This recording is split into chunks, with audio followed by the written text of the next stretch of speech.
Buyer's remorse. It happens to the best of us. How can you reduce the strain on your budget and the strain on your homeschool storage space by making sure that you don't overbuy for your homeschool?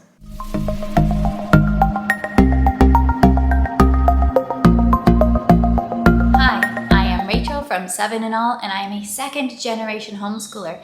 I love homeschool. I love my homeschool resources and my homeschool books, but like just about everyone else out there, I'm working with a limited budget. I'm working with a limited space. I want to make sure I'm not overbuying for my homeschool. I want to make sure that I'm not buying resources and then not actually using them. So today I'm going to share a few tips and a few thoughts that you can keep in mind, habits that you can practice to reduce over purchasing. Have a little bit, not necessarily a minimalist homeschool, but have a homeschool where what you have is truly what you need and what you want and what benefits your homeschool, not just extra things you have to store. Number 1, keep a long-term homeschool list and review that list before you're shopping. I know you see Thrift Books is having some kind of special deal, or whatever curriculum company is having a sale right now. So then you click onto the website, check it out, start shopping a little bit. I very much understand that. But what's going to help you and make any of that shopping much more effective, much more purposeful, is going to be having a list for the future of the things that you do need to buy. Because yes, you do need to buy some homeschool things. And yes, it can be very useful to take advantage of a good deal. But it's not useful if you shop a sale, but you kind of forgot what you were planning to use for science for a particular year. And so you buy another random science course or some random resources. And then you're like, wait, what was I supposed to do with these? The way to be very effective in your purchasing is, rough out your plan, pencil out your plan. You don't need to plan everything years in advance, but if you have a rough plan, write it down and write down the resources that you are actively looking for. Then, when those deals come, when those sales pop up, then oh, I am looking for these few books for this literature course I'm planning to use next year. I can use this sale from Thrift Books to get these books a little bit cheaper. So it's not that you're overbuying or you're buying extra random stuff, but you are buying books that are needed for a curriculum that you're planning to use. Now, for me, I have my curriculum and my resources that I need penciled out, sketched out through first grade. My son is in pre-K right now. So I have kindergarten and first grade roughed out so that I know what I need to be looking for. And because I have it roughed out, I know what I don't need to be looking for and what I don't need to be looking at. I'm already planning to use this science curriculum. I don't need more random science units, resources, whatever. I've got a plan. I don't need to keep looking. I like my plan, comfortable with my plan. You may change the plan at times and intentionally change it, but that takes thought. It's not just randomly shopping a sale or adding on some extras. So have your plan and connect that plan to a resource list that you can refer to when the time for shopping comes. Whether that's a sale or whether you have a certain routine of buying at a certain time of year, then you can stick to your list. Be extra aware and extra cautious if you have a certain category that you find yourself very tempted to just buy a lot in that category. Christy from These Little Sprouts had an excellent video on this recently where she shared certain areas where she just finds herself tempted to overbuy for her homeschool. So I think about yourself, think about what are you most tempted to buy? What is the thing that is the easiest to click add to cart and end up with a little bit way too much more than what you need in your homeschool. So for everybody, these categories are probably going to be a little bit different. They might overlap. For some people, they might just find math manipulatives very, very appealing and attractive. And so they end up with a bunch of different math manipulatives. For other people, maybe they love early readers and phonics resources, so they buy a ton of phonics resources. Maybe puzzles are the thing that just always seem like a good idea to you, but then you don't actually get them out and use them. So then they end up kind of piling up. So whatever it is, and feel free to leave a comment if you can identify for yourself an area or two where you just naturally tend to go overboard. They tend to look very appealing to you. Identify those areas for you and then be extra strict with yourself of is this something I actually need? Do I already have a resource that can fulfill this purpose in my homeschool room already? So that's something where you just gotta know yourself, know what tempts you. Number 3, when purchasing, prioritize long-term use items and multi-purpose or multi-use items that fit your homeschool style.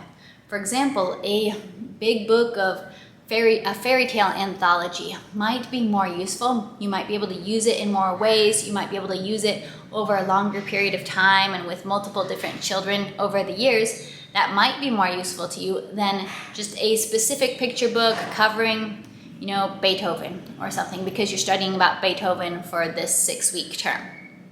Just as an example, I'm not against Beethoven picture books, but just as an example that some books are the kind of books that you're going to go back to, that you're going to reference, that you can use for different projects. Maybe with a young child, you're reading them to the child. With an older child, they're reading them for themselves. With an even older child, they're going back and they're doing literature analysis with fairy tales, or they're rewriting their own fairy tales and adding their own twists. So there are resources, there are books that you're going to go back to and go back to and go back to over years and years, and you can use them in other different ways. While other resources tend to be kind of more like one-hit wonders, you use them once, they're fun, but they're not something that you need to or necessarily want to go back again and again.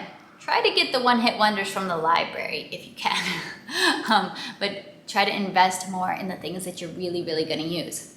This next point is related, but hey guys, in the homeschool world, let's continue to try to build the culture of sharing and borrowing.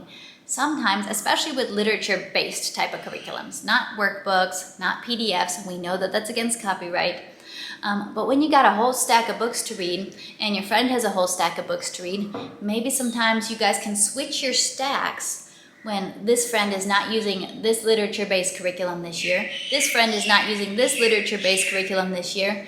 Try to find ways where you can lend and borrow different books and different permanent resources in your homeschool. That can be a really effective way for us all to not need to overbuy. Here in Southeast Asia, in the small homeschooling community, I have seen a lot of lending, a lot of borrowing, because resources are harder to get. We can't just hop on Amazon and have it shipped within 4 or 5 days. So out of necessity, we do a lot of lending and borrowing, and that's something I think that can be an excellent habit for homeschoolers to be in. So what is it that makes lending and borrowing resources possible? Typically, it is conversations, talking with your friends about what curriculums are in use, what curriculums are not in use this year but are being stored away for a younger sibling. It's conversations, it's positive relationships, it's a reputation for taking good care of books and good care of resources, which I know is not as much of a priority to everybody. For me and my family, with how much work we have to do to get our resources to where we live in the first place, we take very good care of them, and we will lend them out to people that we know will take good care of them too. On this lending and borrowing topic, I have a sister whose son is 2 years younger than my youngest, and I've already talked with her about, hey, I can send some stacks of books your way when it's time for him to do preschool, and if I have another little one, you can send them right back to me, because our kids are not the same age, so we can use the same resources that I invested in at different times and make the most use out of them. And the last point I want to make about not overbuying for your homeschool is know yourself in the sense of what you don't do. Don't buy for the homeschooler that you think you might be after you've been hanging out on Instagram and the internet for a while. Buy for the homeschooler that you actually are with the kids that you actually have. I could spend my money on 10 educational games and I will never be a game schooler. It just does not make my heart sing. I've talked about this before. It's probably a character flaw, but I'm just really not a huge fan of games. I will occasionally purchase a game and I will do it because I know that it's a good thing and my kids like it.